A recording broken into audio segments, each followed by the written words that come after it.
mais um vídeo da semana que vai ao ar toda quinta-feira. Então, se você não quer perder nenhuma novidade sobre direito de trânsito e a atuação de direito de trânsito na prática, já ativa o sininho e se inscreve no canal. E no vídeo de hoje a gente vai falar sobre como anular processo de suspensão do direito de dirigir.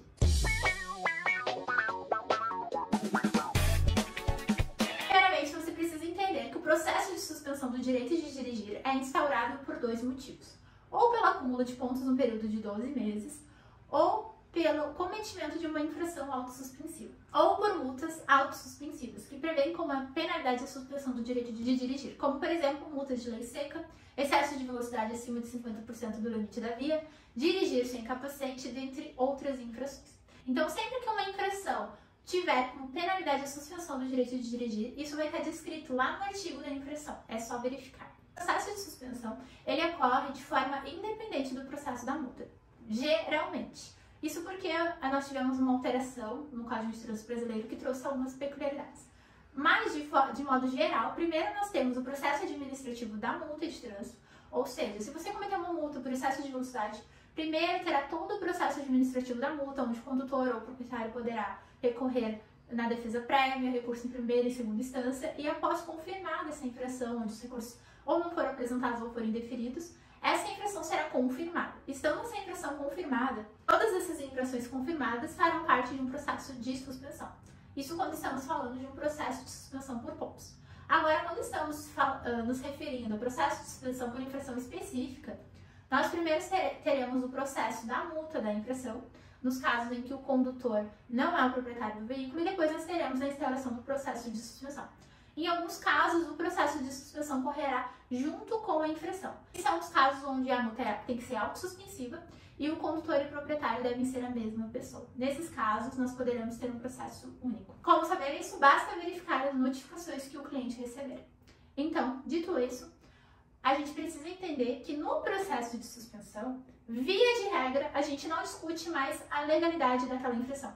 Porque, como eu disse, essa infração já teve o seu próprio processo administrativo. Então, se for o caso de um processo de suspensão independente, onde as multas já foram confirmadas, via de regra você não pode mais discutir a validade desses autos de infração. Porque, muito provavelmente, esses autos de infrações, eles são de outros órgãos autuadores, como, por exemplo, órgãos municipais, órgãos estaduais, rodoviários. Quem atualmente instaura o processo de suspensão é o DETRAN, o Departamento Estadual de Trânsito do Estado de Registro da CNH do Condutor.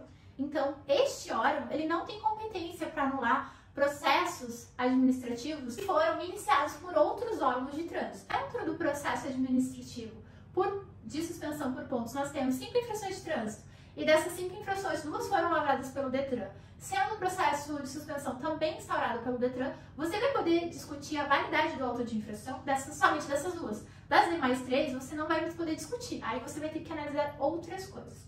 Do mesmo modo, em relação a infrações autossuspensivas. Se forem infrações lavradas pela PRF, pelo DINIT, pelo órgão rodoviário ou municipal, você não vai poder discutir no processo de suspensão. Agora, se forem infrações que foram lavradas pelo DETRAN, você vai poder discutir dentro do processo de suspensão. Com isso, você deve ter criado uma dúvida. Mas esse único erro é o auto de infração que teve alguma nulidade. Bom, então daí você vai precisar fazer ou um pedido de autotutela administrativo diretamente para esse órgão para que ele reveja os seus atos e anule, ou você vai ter que entrar com uma ação judicial, onde você vai ingressar diretamente contra o órgão e pedir um ofício para o DETRAN, ou você pode também colocar o DETRAN no polo ativo da ação, no polo passivo da ação. Por que você precisa entender isso? Porque não adianta você ficar perdendo tempo discutindo de infração que não é de competência do DETRAN dentro do processo de suspensão. Apenas discuta as questões relacionadas ao processo de suspensão e as infrações que foram lavradas pelo mesmo órgão. As demais infrações, caso somente elas tenham alguma irregularidade, aí você vai ter que ir para outros meios. Como eu disse aqui, um pedido de autotutela ou uma ação judicial. Então, de forma resumida, no processo de suspensão, nós vamos discutir a regularidade do processo de suspensão.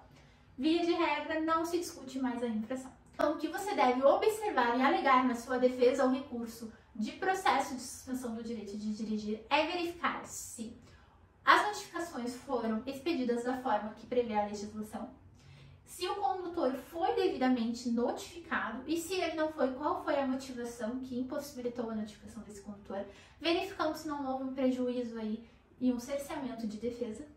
E o pulo do gato é você observar se a notificação de imposição de penalidade de suspensão foi expedida dentro do prazo de 180 ou 360 dias. Esse prazo é uma inovação do artigo 282 do Código de Trânsito Brasileiro, entrou em vigor a partir da Lei 14.071. Posteriormente, esse artigo foi alterado pela Lei 14.229 e está em vigor desde 2021. Então, você precisa observar se no seu caso concreto se aplica essa lei. E se essa lei for aplicada, muitos processos de suspensão estão sendo anulados pelo simples fato de o órgão estar perdendo o prazo para expedir a notificação de imposição de penalidade. Bom, esse prazo varia de 180 a 360 dias. E como é que você conta esse prazo? Você conta da finalização do processo administrativo da infração. Então, vamos imaginar que você esteja fazendo uma defesa de um processo de suspensão que é derivado de uma multa por recusa ao bafômetro. Essa multa de recusa ao bafômetro teve o seu processo administrativo próprio ele finalizou em 30 de dezembro de 2022. Nesse período, o órgão ele tem de 180 a 360 dias para expedir a notificação de imposição de suspensão. Isso significa o prazo ele vai ser 180 dias se no processo de suspensão não tiver tido defesa prévia, ou vai ser de 360 dias se nesse processo de suspensão o condutor tiver apresentado defesa prévia. Então, você vai contar da finalização do processo administrativo da multa os 180 e os 360 dias. Caso tenha ultrapassado esse período, aí você poderá argumentar a decadência do órgão de trânsito de impor a penalidade e assim o processo de suspensão deverá ser cancelado. Esses foram 3 pontos que você deve verificar se foram observados no processo administrativo de suspensão. E caso você não encontre nenhuma ilegalidade nesses pontos, você deve verificar a regularidade do processo administrativo da multa que deu causa ao processo de suspensão.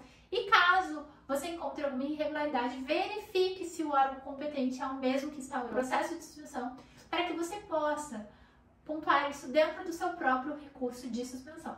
Caso contrário, você deve ir por outros meios, como por exemplo uma ação judicial ou um pedido de autotutela. E se você gostou desse vídeo, não se esquece de deixar teu like e se inscrever no canal. Eu te vejo no próximo vídeo.